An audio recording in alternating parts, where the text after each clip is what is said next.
नमस्कार दोस्तों, मैं हूं प्रभाकर बिसेन। फिर से स्वागत है आपका वीवी स्टडी में।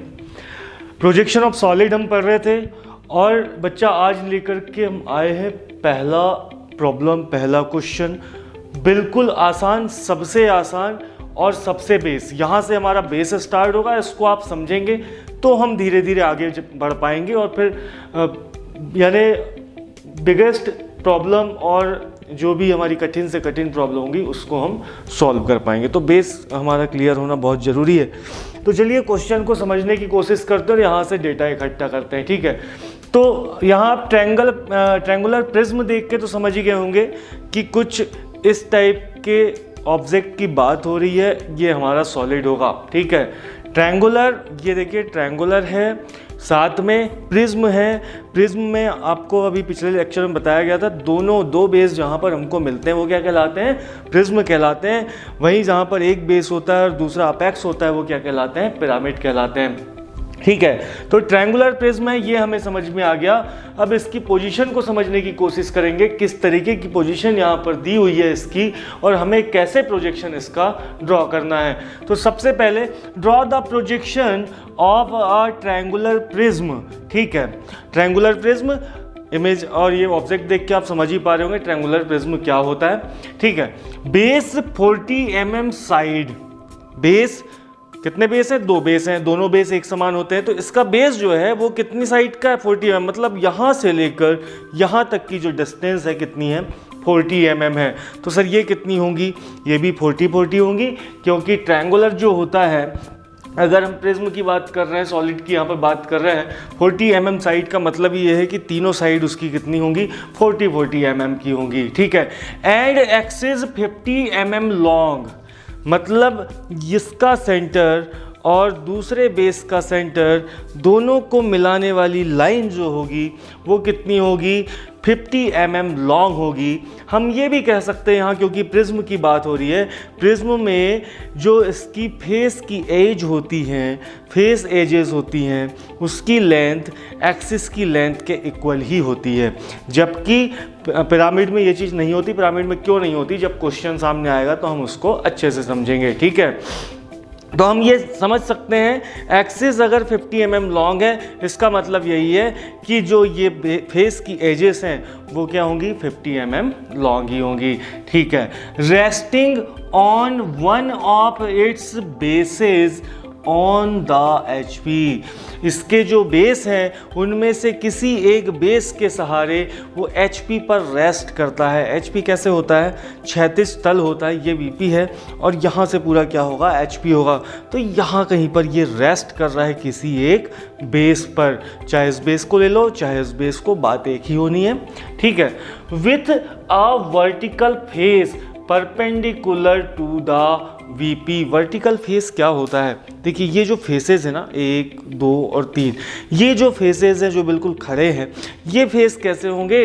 Vertical face perpendicular to the VP होगा। VP के परपेंडिकुलर अगर मुझे करना है तो ये तो ऐसे खड़ा हो गया। ठीक है, किसी बेस पर खड़ा हो गया। अब 1, 2 और 3 फेस मुझे यहाँ पर ट्रायंगुलर प्रिज्म की बात करें तो उसमें 3 फेस मिलते हैं। तो इसका एक फेस जो होगा वो कैसा होगा? परपेंडिकुलर टू द VP के परपेंडिकुलर, मतलब एक फेस बिल्कुल 90 डिग्री का एंगल बनाते हुए कुछ इस तरीके से रखा होगा कि VP से ये बिल्कुल 90 डिग्री पर हो। VP से 90 डिग्री पर हो। अगर मैं इसे टॉप व्यू से देखूं, ऊपर से देखूं, तो ये मुझे XY लाइन के नीचे कुछ इस तरीके से दिखेगा। अर्थात ये जो मेरी एक बेस होगा, बेस की एज होगी, वो बिल्कुल परपेंडिकुलर टू XY लाइन नीचे की तरफ दिखेगी। ठीक है, और यहाँ से फिर जो हमें बाकी के 2 बेस की जो एज हैं उनको बड़ी ही आसानी से बना लेंगे। अगर मैं कहूँ कि फ्रंट व्यू से देखने पर, ये ऐसा रखा हुआ है, फ्रंट व्यू से देखने पर मुझे यहाँ पर एक क्या दिख रहा होगा? फेस दिख रहा होगा। ठीक है, जबकि टॉप व्यू से देखने पर, टॉप व्यू रोटेट कर जाता है 90 डिग्री, ऐसे रोटेट करके देख लिया, टॉप व्यू से देखने पर क्या मिलता है? एक ट्रायंगल मिलता है। समझ गए? इस फेस को हमको वर्टिकल रखना है।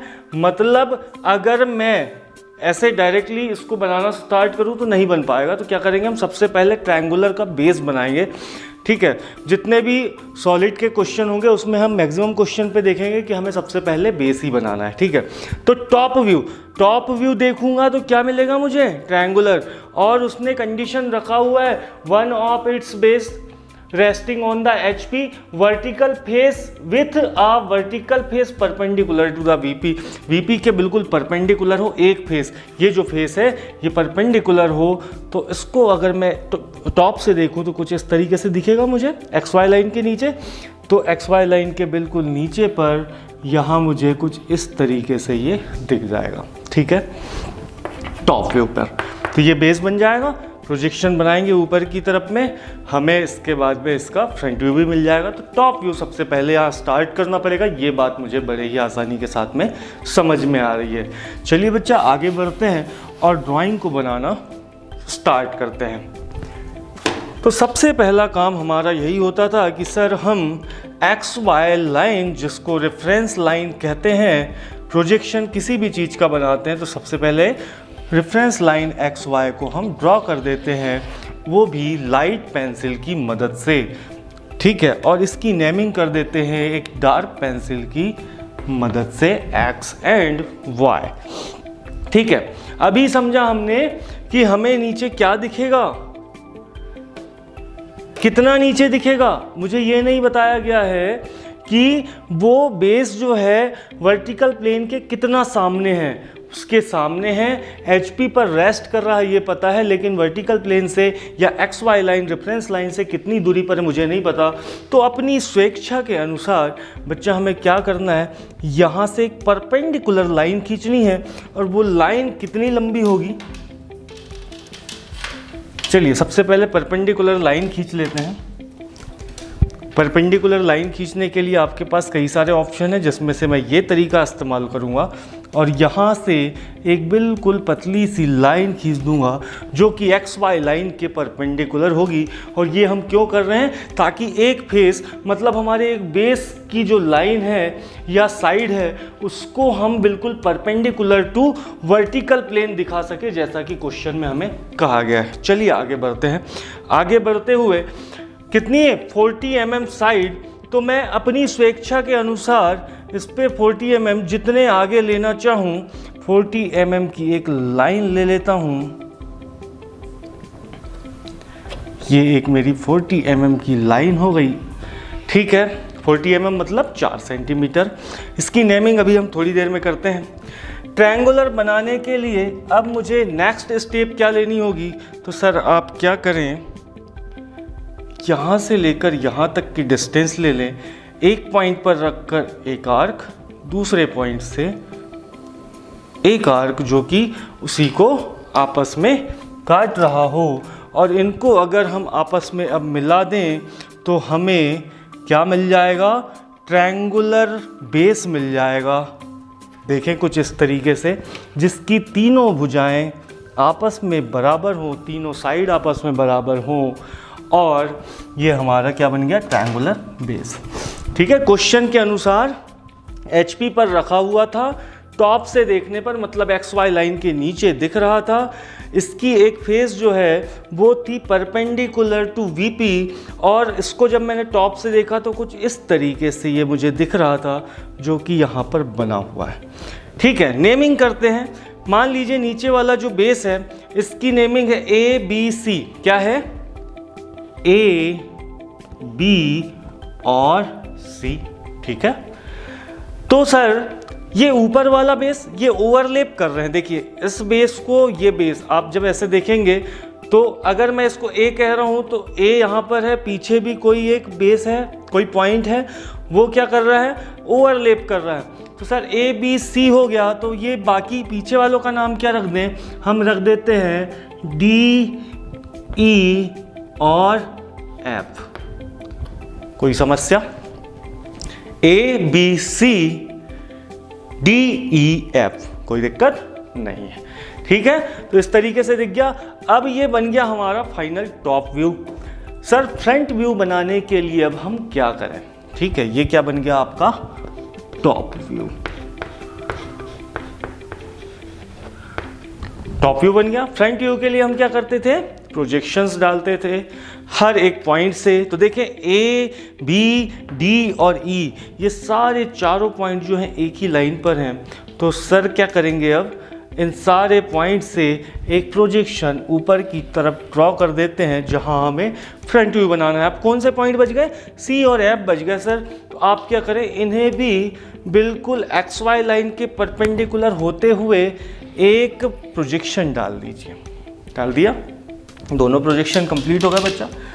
अब क्या बचता है, अब बचता है कि सर देखिए बेस लाइन कहाँ से स्टार्ट होगा, कुछ इस तरीके से रखा हुआ है, मतलब एक्स वाई लाइन से सेट करके ही ये मुझे दिखेगा, एक्स वाई लाइन से सेट करके ही दिखेगा, मतलब एक बेस तो हमारा यहाँ आ जाएगा। ठीक है, एक साइड जो है यहाँ दिख रही होगी कुछ इस तरीके से, याली साइड पूरी यहाँ पर दिख रही होगी। और हाइट, एक्सिस की हाइट कितनी थी सर, एक्सिस की हाइट थी 50 mm लॉन्ग। अच्छा, एक्सिस इसका कैसे निकालना, तो एक्सिस भी निकालना आप देख ही लें। ठीक है, एंगल बाई डिवाइडिंग सभी को पता है कि एंगल को बाई डिवाइड कैसे किया जाता है। एंगल बाई डिवाइडिंग मेथड से ही आप यहाँ क्या कर लें, सेंटर पॉइंट निकाल लें। ठीक है, पहला एंगल, अब हमने एक कोई पर्टिकुलर आर्क लेते हैं, यहाँ से काट दिया, उसके बाद में एक थोड़ा लंबा सा चाप लिया और दोनों पॉइंट से आपस में क्या कर दिए, क्रॉस कर दिया। ठीक है, ठीक उसी तरह से किसी एक और पॉइंट को ले लें, दो एंगल लेने हैं आपको, तीसरे की आवश्यकता नहीं है। ये ले लिया, फिर बड़ा कर दिया इसको यहाँ से और एक यहाँ से, फिर दो पॉइंट मिल गए आपको। ठीक है, दो पॉइंट मिल गए, एक ये पॉइंट मिल गया, एक ये पॉइंट। ठीक है, जो जहाँ से आया था ये पॉइंट इस वाले कॉर्नर से मिला था एंगल से, तो हम यहाँ से एक पतली सी लाइन ड्रॉ कर देते हैं। ठीक इसी तरह से यहाँ से भी कर देते हैं। अब ये जो हमें सेंटर पॉइंट मिला है, ये क्या है, हमारा एक्सिस का पॉइंट है, सेंटर पॉइंट है। अब यहाँ से एक्सिस जाएगी। ठीक है, इसको हम ओ से डिनोट कर देते हैं थोड़ी देर के लिए, ओ, और दोनों पॉइंट यहीं पर होंगे टॉप और बॉटम के, तो ओ और O1 ऐसे लिख सकते हैं आप चाहें तो। ठीक है, चलिए अब क्या करें हम, पोजीशन आपने समझ ली, हमें बेस से ही ये दिखने वाला है, एक्स वाई लाइन से सेट करके ही दिखने वाला है ऊपर की तरफ। कितना ऊपर, 50 mm। तो सबसे पहले हम क्या करें सर, यहाँ से हमारा एक प्रोजेक्शन बच गया था जिसका क्या नाम है, एक्सिस या सेंटर पॉइंट से। तो सेंटर पॉइंट से भी हम प्रोजेक्शन ड्रॉ कर ही देते हैं ऊपर की तरफ। तो एक्सिस की लेंथ निकाल लेते हैं।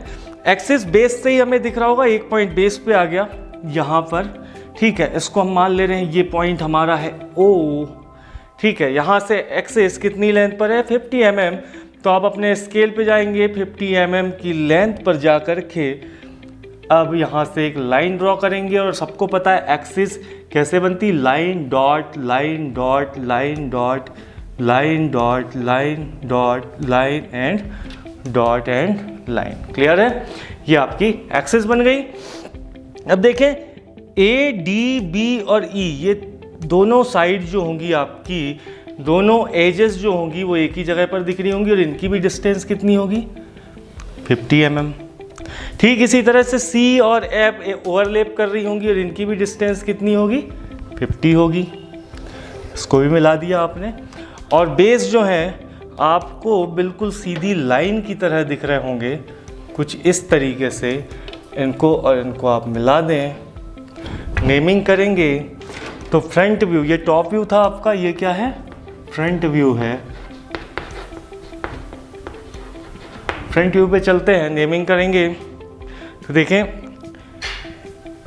ए, ठीक है, बेस पे क्या बताया था, बेस अगर है तो ए, बी और सी, तो ये हो गया आपका ए और बी, या दोनों डेस में कहाँ दिखेंगे आपको, पहले पॉइंट पे। ये ओ है तो यहाँ पर क्या हो जाएगा, ओ डेस, और यहाँ दिखेगा आपको सी डेस। टॉप वाले बेस पे हम जाते हैं तो टॉप बेस में क्या है, यहाँ पर है डी और ई, देखिए डी और ई, और यहाँ है आपका एफ। ये सभी किस में दिखेंगे बेटा, डैश पे। ठीक है, और ये है आपका O1 days, O1 days। Clear है? ये आपका फ्रंट व्यू तैयार हो गया। फिर से देखिए, पोजीशन जैसी थी उसके अनुसार आपको यहाँ पर क्या दिखना था, एक रेक्टेंगल शेप का एक फेस दिखना था, वही फेस आपको यहाँ पर दिखाई दे रहा है। जबकि हम टॉप से देख रहे थे तो आपको ट्रायंगल दिखना था, जो कि यहाँ पर दिखाई दे रहा है। क्लियर है? बिल्कुल बेसिक क्वेश्चन था ये। क्वेश्चन अगर आपको समझ में आया हो तो नेक्स्ट क्वेश्चन भी आपको बहुत अच्छे से ठीक है दोस्तों, मिलते हैं फिर अगले लेक्चर पे। तब तक के लिए धन्यवाद।